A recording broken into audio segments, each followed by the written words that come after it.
사람하고 인사합시다. 하나님의 은혜로 살아갑시다. 또 인사합니다. 주 안에서 열매 맺는 우리 교회. 할렐루야. 자, 오늘은 새해를 맞이하여 원래 목표에 대한 말씀들을 같이 생각하도록 하겠습니다. 우리가 고단한 인생길을 살아가다가도 또 힘겨운 오늘 살아가더라도 내가 살아가고 있는 이러한 일들을 예수님이 알고 계십니다.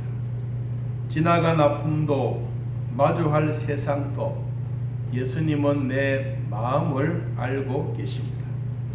어떨 때는 하루를 살아도 기쁨으로 살아간다면, 또한 후회도 염려도 온전히 하나님께 맡기고 살아간다면 바로 이것이 믿음의 눈을 들어 주를 볼 수 있는 기회가 생기기 때문입니다.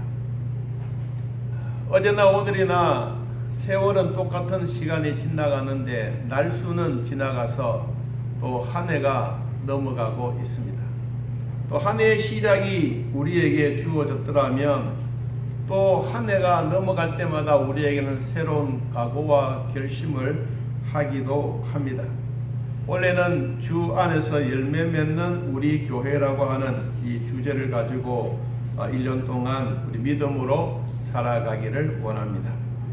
이사야서 1장 말씀에 보니까 허물과 부패와 행악과 좌절과 범죄한 나라가 작년의 세월이었더라면 원래 우리는 한 해를 바라보면서 희망과 용기를 주는 하나님의 은혜가 우리 모두에게 임하기를 진심으로 축복합니다.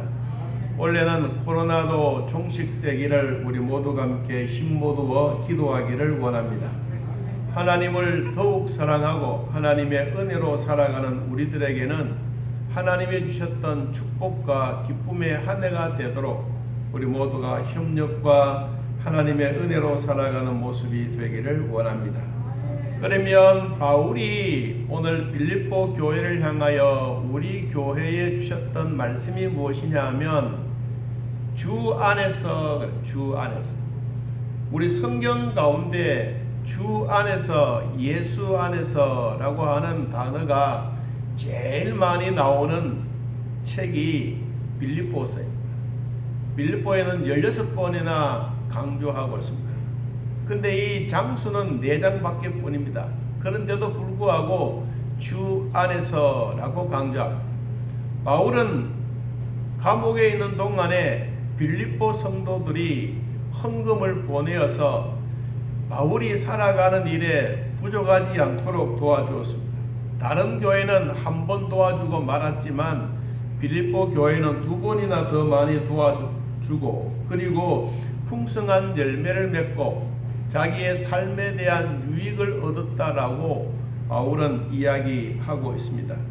여러분, 그런 것과 마찬가지로 바울이 받았던 빌립보 교회에 대한 감사함이 오늘날 우리 모두는 하나님으로부터 올해 한 해 동안 감사한 마음이 풍성하기를 축복합니다. 바울이 받았던 신앙의 열매는 하나님의 은혜를 깨닫는 그 일부터 이루어졌습니다. 그 깨닫는 자체가 바로 자기 자신이 존귀하고 하나님이 나와 함께 계신다라고 하는 증거들을 보여주고 있는 것입니다. 그는 그런 생활 가운데 하나님의 은혜에 감사하고 또 내가 쓸 수 있는 것만큼 하나님이 채워주고 살았던 바울입니다. 하나님을 사랑하고 하나님을 위하여 열매 맺었던 이 자체가 그는 어떻게 표현을 했느냐 하면 이렇게 말했습니다. 여러분 18절 중간쯤 보면 내가 풍족하니 이는 받으실 만한 향기로운 제물이요 하나님을 기쁘시게 하는 것이라고 표현했습니다. 하나님이 나에게 주셨던 이것만 아니라 나도 하나님께 드려지는 이것이 바로 향기로운 제물이다. 여러분, 우리 한 해 동안 모두가 하나님 앞에 향기로운 제물이 되기를 축복합니다. 그러면 우리가 열매를 맺고 살아가려고 하면 우리도 믿음의 세계에서도 열매를 잘 맺었지만 식물의 세계도 마찬가지입니다. 식물의 세계도 식물이 튼튼하고 그리고 열매를 맺으려고 하면 고린도전서 15장 58절에 있는 말씀처럼 믿음이 견실하고 흔들리지 말고 라고 표현했습니다. 여호수아서 1장 7절에도 우로나 좌로나 치우치지 아니하고 하나님이 우리에게 주셨던 은혜가 형통의 복이 있다고 말했습니다. 여러분, 믿음의 뿌리가 흔들리면 결코 오래가지 못합니다. 아무리 훌륭한 집, 아무리 튼튼한 집을 지어도 지진이 와서 한번 흔들어 버리면 순식간에 무너지고 마는 것입니다. 우리가 10년 아니면 50년, 70년의 세월 동안 하나님과 함께 믿음 생활 잘해왔는데 갑자기 내 마음에 의심의 구름들이 찾아와서 믿음이 흔들린다면 어느 순간에 무너지고 말 것입니다. 여러분, 믿음의 뿌리가 튼튼하기를 바랍니다. 여러분의 믿음의 뿌리가 건강하기를 바랍니다. 그래야 줄기뿐만 아니라 잎사귀도 열매도 향기로운 열매를 맺을 수가 있기 때문입니다. 우리는 하나님이 주셨던 귀한 열매를 맺으라고 성경은 말씀하고 있는데 그 열매가 바로 성령의 열매입니다. 성령의 열매는 성령의 나무에서 얻을 수가 있습니다. 사과나무에는 사과가 열린다면 성령의 나무는 성령의 열매가 맺혀집니다. 여러분, 성령의 나무는 어떤 사람이 성령의 나무냐 하면 예수님을 나의 구주로 고백한 사람들. 여러분들은 다 예수님을 나의 구주로 고백하셨습니다. 그래서 여러분에게는 하나님의 자녀가 되는 권세를 얻었습니다. 사망에서 생명으로 얻는 영생의 길도 하나님이 우리에게 주셨습니다. 그것만 아니라 하나님은 나에게 새 생명의 기쁨도 주시고 생명책의 이름도 기록해 주셨습니다. 그래서 우리는 곧 하나님 나라의 시민권을 우리에게 주셨기 때문입니다. 그래서 이제는 내가 내 스스로 사는 것이 아니라 내 안에 계신 하나님으로 말미암아 기뻐하며 사는 것입니다. 이제 그런 사람이 누구냐? 성령의 나무다. 따라해봅시다. 나는 하나님이 주신 성령의 나무입니다. 그럼 성령의 나무는 몇 가지의 열매가 있습니까? 9가지의 열매가 있습니다. 오직 성령의 열매는 사랑과 희락과 화평과 오래 참음과 자비와 양선과 충성과 온유와 절제, 이 같은 것을 금지할 것이 없느니라. 여러분, 우리 모두에게는 예수 믿고 구원받았던 하나님의 백성이라면 다 성령의 나무입니다. 그럼 여러분은 몇 가지 열매를 기본적으로 맺을 수가 있습니까? 9가지의 열매는 기본적으로 얻을 수가 있습니다. 여러분이 가지고 있는 하나님의 성품 우리에게 주셨는데 이 성품으로 말미암아 여러분들에게 주셨던 이 열매들이 쭈글쭈글하지 않기를 바랍니다. 탱탱하고 향기나고 좋은 열매가 마지막 손에, 누구의 손에 들려야 되느냐? 주인의 손에 들려야 됩니다.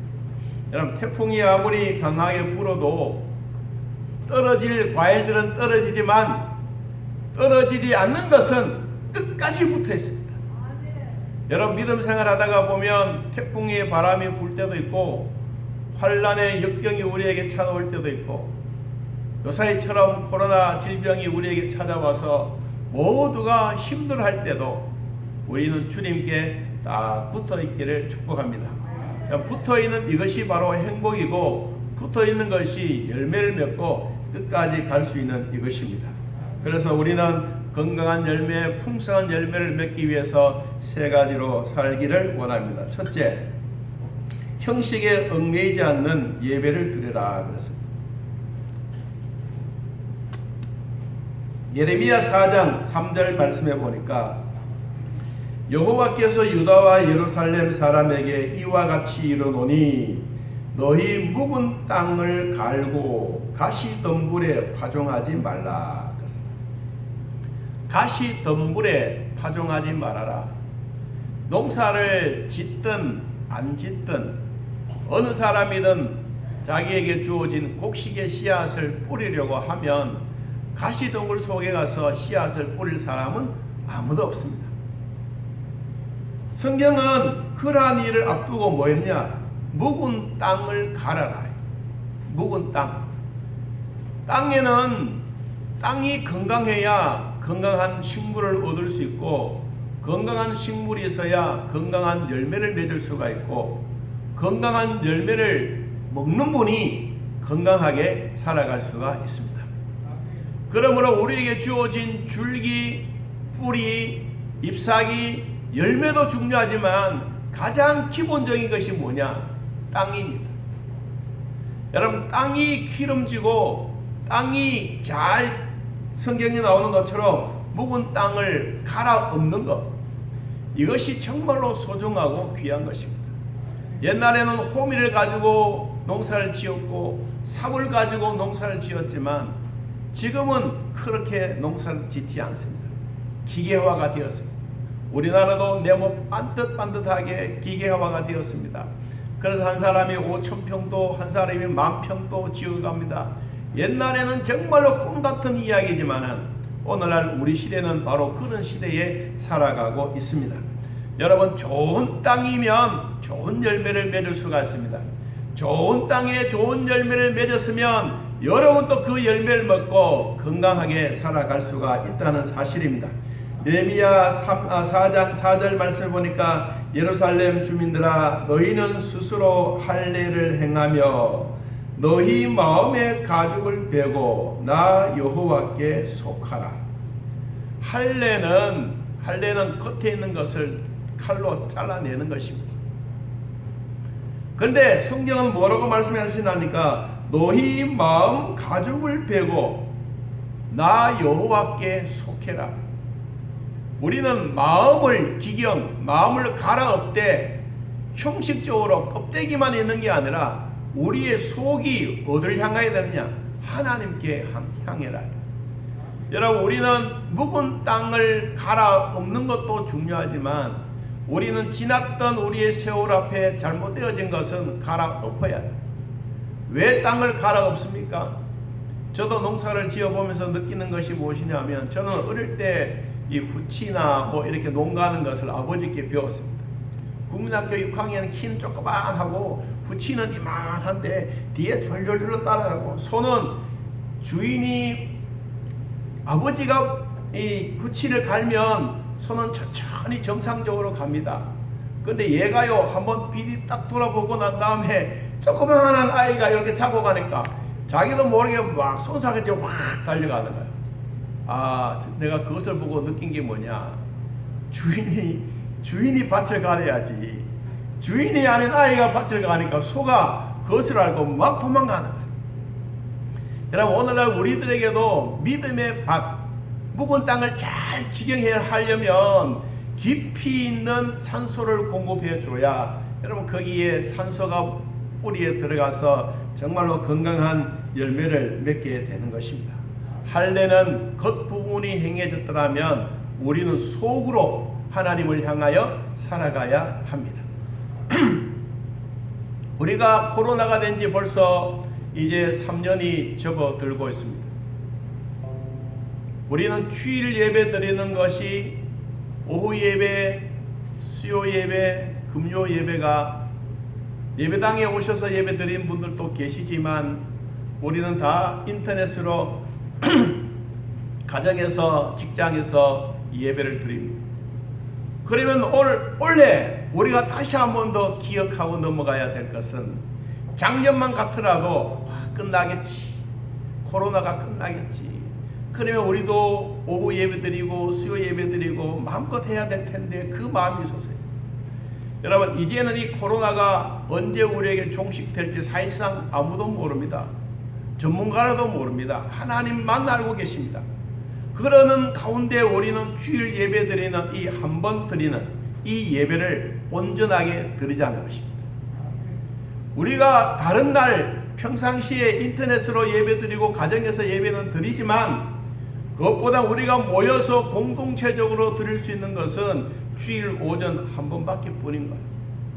그래서 이 예배를 정말로 형식으로 드리는 예배가 아니고 진지심과 전심으로 내 있는 힘을 다해서 서로 예배하고 감사하고 하나님의 은혜로 드려지는 이런 예배, 성경에 나오는 할례에 속하는 이것만이 아니라 우리의 속이 하나님 앞에 우리 마음에 기경해서 우리의 마음을 갈아엎어서 정말로 주일날 한번 예배를 드리더라도 진짜 예배 잘 드렸다, 하나님이 정말로 기뻐하시겠다. 여러분들이 예배당 문을 열고 나갈 때 그런 마음으로 나가기를 축복합니다. 여러분, 그래야 한 주간 동안 한 번 예배 드리더라도 우리에게는 행복한 것이고, 우리가 한 번 드리더라도 하나님의 은혜 가운데 거하는 것이고, 하나님의 말씀 한 번 받는 이것이라 할지라도 우리 마음속에 평생 남게 되는 말씀입니다. 제가 이 대학부를 지도하고 있을 때 10년이나 지나갔어요. 그때 한 여학생이 찾아왔어요. 목사님, 그때 제일 처음으로 오셔서 설교했던 내용 저는 기억합니다. 그래요. 나야 처음으로 했기 때문에 기억하죠. 그 뭔데 그랬더니 베드로전서 4장에 있는 말씀. 그 말씀이 그때 저한테는 너무너무 은혜 받았습니다. 그리고 교회에 오는 즐거움이 회복되었습니다. 그전에는 교회에 오는 거 그냥 친구들이 가자고 하니까 따라왔는데, 은혜 받고 난 다음에는 정말로 내가 내 자신이 교회에 가야 되겠다 하는 마음, 설교자도 중요하지만 내 마음의 자세를 가지고 토요일부터 주일이라도 정말로 간절한 마음으로 와서 하나님 앞에 예배드리는 마음이 있어야 되겠다. 내 마음이 하나님을 향하여 드려지는 예배하고 그냥 누가 따라와서 앉아있는 거하고 이건 천지 차이입니다. 여러분, 우리는 예배가 가정에서 인터넷으로 예배 드릴 때도 여러분들이 진심으로 예배 드리기를 축복합니다. 그리고 주일날 11시에 예배 드리는 이 예배는 우리 모두가 신령과 진정으로 한 번이 아니라 내 마음속에 영원히 살아계신 그 하나님의 은혜를 듬뿍 받는 여러분 그런 예배가 되기를 진심으로 축복합니다. 호세아서 10장 12절 말씀 보니까 너희가 자기를 위하여 공의를 심고 인애를 거두라. 너희 묵은 땅을 기경하라. 지금이 곧 여호와를 찾을 때니 마침내 여호와께서 오사 공의를 빛처럼 너희에게 내리시리라. 여러분, 우리가 예배 드릴 때 하나님의 은혜가 충만하기를 바랍니다. 우리가 원래는 제대로 한번 예배를 드리고 하나님 앞에 드려지는 예배를 통하여 문을 열고 나갈 때는 하나님 은혜 감사합니다, 또 감사합니다 하는 이런 마음이 결코 사라지지 않기를 주님의 이름으로 축복합니다. 두 번째, 원래 열매를 확실하게 맺으려고 하면 우리는 정신을 차려야 합니다. 로마서 13장 11절 말씀을 보니까 또한 너희가 이 시기를 알거니와 자다가 깰 때가 벌써 되었으니 이는 이제 우리의 구원이 처음 믿을 때보다 가까웠음이니라. 구원이 우리에게 점점 가까워오고 자다가 깰 때가 되었다라고 말합니다. 여러분, 정신을 차려야 됩니다. 우리는 한국 교회에 이 선교사님들이 우리 한국에 왔을 때 제일 처음에는 천주교회가 먼저 들어왔죠. 천주교회가 들어왔을 때는 선교사들이 들어왔을 때 한국에 와 보니까 지금 우리는 파마다 하고 머리를 이렇게 예쁘게 만들었지만 옛날에는 머리도 긴 머리, 엉덩이까지 내려오는 이런 머리카락, 그것도 머리를 둘둘 말아서 뭐 했습니까? 상투를 닦고. 사람들이, 서양 사람들이 들어와 보니까 한국 사람들이 다 이상합니다. 머리에 뭔가 하나 덮어 쓰고 있는데 알고 보니까 다 머리카락이에요. 그래서 이때부터 시작해서 선교사들이 들어와서 한국에 옛날에는 저도 뭐 담배는 모르겠습니다만은 담배가 있기는 있는데 이것을 뭐 이 볏짚으로 둘둘 말아서 먹고 빨아먹고 또 그것만 아니라 종이에 써서 먹고 이런 것을 선교사의 눈에 띈 거예요. 그래서 이것은 결코 좋은 일이 아니다. 그래서 선교사들이 들어올 때 천주교에서는 그래 담배도 피워라, 그리고 술도 한잔 해라, 그리고 한국 와서 보니까 막 제사도 지내거든요. 제사도 지내라, 요 얘기까지는 했어요. 그래서 이제 천주교는 아예 뭐 부끄러움 없이 그냥 한잔 하기도 하고 주일 예배 마치고 가서 맥주집에 가서 한잔도 하고 의뢰의 그렇게 행해지고 있습니다. 다 그런 건 아니지만, 그런데 기독교의 선교사들이 들어올 때는 담배하지 말아라, 술 먹지 말아라, 제사 지내지 말아라, 이 세 가지가 딱 구별했어요. 여러분, 구별하고 난 다음에 교회 다니는 사람들은 의뢰의 세례받고 나면 우상에 절하지 않고, 술 마시지 않고, 담배 안 하고, 이때부터 시작해서 제사 안 지내고, 여러분, 천주교인들과 불신자와 기독교인들이 확연하게 구별이 되는 거예요. 여러분, 이 그때 선교사들만이 와서 우리들에게 잘해주었던 이것만이 아니라 이것을 지금까지 지켜온 우리의 선배들처럼 지금 우리들도 잘 지켜가야 합니다. 이것이 바로 뭐냐 하면 정신을 차리고 신앙생활 하는 것입니다. 겉으로 보여지는 것 한 잔 먹고 한번 이렇게 막 푹 내뿜고 기분 좋다, 이것이 아니라, 여러분, 이 모습이 결과적으로 보면 후대의 우리의 후손들에게는 그냥 뭐 주일날 우리 뭐 목사님하고 우리 장로님하고 그냥 맥주 한잔 하자, 이렇게 순스럽게 갈 수도 있는 날이에요. 그런데 교회에서는 그런 것을 지금 또 금하고 있습니다. 여러분, 금해져 있는 이 자체를 우리는 끝까지 가지고 가야 합니다. 그래서 확실하게 정신을 차리고 살아가야 될 모습이 있는데, 이것은 바로 성경이 우리에게 말씀해 주셨던 부분입니다. 성도는 시대를 살아가는 선교사입니다. 시간의 개념 속에 하나님의 은혜를 받았으면 옛날에 선교사들이 우리 한국 땅에 들어와서 정말 자기의 뜨거운 열정 가지고 생명을 가지고 이 한국 땅에 핏빛으로 물들여도 복음의 사역은 시작되었듯이 오늘날 우리들에게도 그 마음은 결코 잊어서는 안 됩니다. 우리가 옛날에는 그랬기 때문에 잘 살았지 지금 우리는 안 해도 돼, 이게 아닙니다. 그때 그 신앙이 지금까지도 우리는 이어받아 그 신앙대로 살아가야 되는 것이 바로 선교사의 사명인 것입니다. 여러분, 하나님은 저와 여러분에게 주셨던 믿음의 가문이 대대로 믿음을 유산으로 물려주려고 하면 지금 내가 믿는 하나님에 대한 확실성, 내가 하나님에 대한 기쁨, 이것이 자녀들에게도 그대로 전달되어지기를 축복합니다. 우리는 자다가 깰 때가 되었기 때문에 믿음으로 살아가는 이것은 귀하고도 또 귀한 것입니다. 그러므로 성경 말씀해 보니까 하나님이 우리에게 주셨던 은혜와 기쁨이 있는데, 마가복음 13장 32절에 보니까 이런 말씀했습니다. 그러나 그날과 그때는 아무도 모르나니 하늘에 있는 천사들도 아들도 모르고 아버지만 아느니라. 주의하라, 깨어있으라. 그때가 언제인지 알지 못함이니라. 여러분, 우리가 영적 전투를 살아가려고 하면 빛의 갑옷을 입고 살아가야 합니다. 빛의 갑옷은 언제 입습니까? 전투할 때 입습니다. 그렇다고 해서 우리가 뭐 무기를 들고 싸우러 가는 것이 아니라 빛의 갑옷을 전쟁터에 가는 이 자체가 바로 전쟁터가 어디냐 하면 성경은 우리에게 혈과 육의 상대로 싸우는 것이다. 우리의 전쟁터는 그냥 세상 속에 막 들어가서 싸우는 것이 아니라 죄와 육과 싸워서 이기는 이것입니다. 그래서 우리는 이런 전투복이 뭐냐? 빛의 갑옷이라고 했습니다. 여러분, 빛의 갑옷을 저도 입고 여러분도 입고 살아갑니다. 이 빛의 갑옷을 입고 있는 우리들이 빛의 갑옷을 너무 헐렁하게 입거나 너무 큰 것을 입거나 우리의 몸에 맞지 아니하면 전쟁터에 나가서 싸워서 이길 수가 없습니다. 진짜 이길 수 있는 비결이 무엇이냐면 빛의 갑옷을 입고 우리는 다윗처럼 당당한 것이 있어야 합니다. 블레셋과 전쟁할 때 사무엘상 17장에 보니까 다윗이 아버지로부터 명령을 받았습니다. 지금 전쟁하고 있는데 형님들에게 도시락을 주면서 전쟁이 어떻게 되어가고 있느냐, 형님들이 잘 있느냐 한번 가서 보고 오라고 했습니다.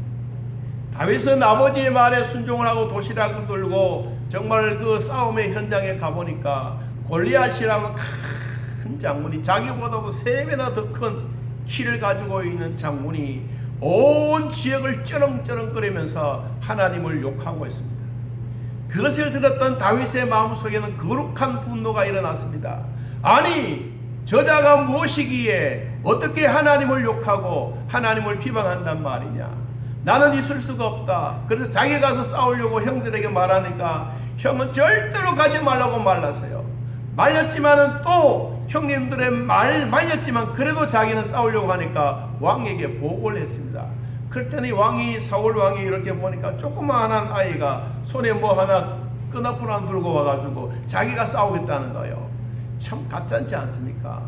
여러분, 사울 왕이 보았을 때 이거 정말로 가짜는 거예요. 그럼 네가 어떻게 이기겠느냐 그랬더니 하나님은 나와 함께 하십니다. 하나님이 함께 하시면 저 골리앗은 당장 쓰러뜨리고 우리는 대승리할 수가 있습니다. 그래서 사울이 입고 있던 갑옷을 다윗에게 주었습니다. 사무엘상 17장 38절 말씀해 보니까 이에 사울이 자기 군복을 입고 다윗에게 입히고 녹투구에 그의 머리에 씌우고 또 그에게 갑옷을 입힘에 다윗이 칼을 군복 위에 차고는 익숙하지 못함으로 시험적으로 걸어보다가 사울에게 말했습니다.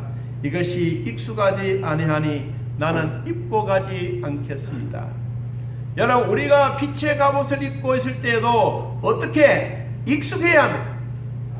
여러분은 하나님의 말씀에 익숙하기를 바랍니다. 기도하는 일에 익숙하기 바랍니다. 다윗에게는 자기가 입고 가야 할 외형적으로 왕이 입는 이것이 중요한 것이 아니라 자기 몸에 맞아야 돼. 그래서 자기의 진정한 무기는 무엇입니까? 물맷돌입니다. 물맷돌을 가지고 가서 골리앗을 한 방으로 쓰러뜨렸습니다. 인도에서 신문에 기사가 났는데 골리앗이 이마박에 이 돌이 박히는 사진이 나왔습니다. 여러분, 그전에 한번 보셨지요? 여러분, 이거는 거짓이 아니고 성경은 진실입니다. 지금도 하나님의 역사는 이루어지고 있습니다. 우리가 하나님 앞에 올바르게 잘 예배 잘 드리고 하나님 말씀대로 잘 살아 하나님이 우리에게 주셨던 이 빛의 갑옷을 잘 입고 살기를 바랍니다. 여러분, 이 빛의 갑옷을 헐렁한 내 몸에 안 맞는 거 이거 아니고 여러분에게 빛의 갑옷은 하나님의 말씀입니다. 여러분의 빛의 갑옷은 기도입니다. 여러분의 빛의 갑옷은 거룩하게 살아가는 것입니다. 우리가 주일날 한 번 와서 예배 드리라도 온전하게 예배 드리고 하나님의 살아계신 증거를 우리 마음속에 간직한다면 하나님은 여러분들에게 빛의 갑옷을 더욱더 빛나게 하실 줄로 믿습니다. 그러므로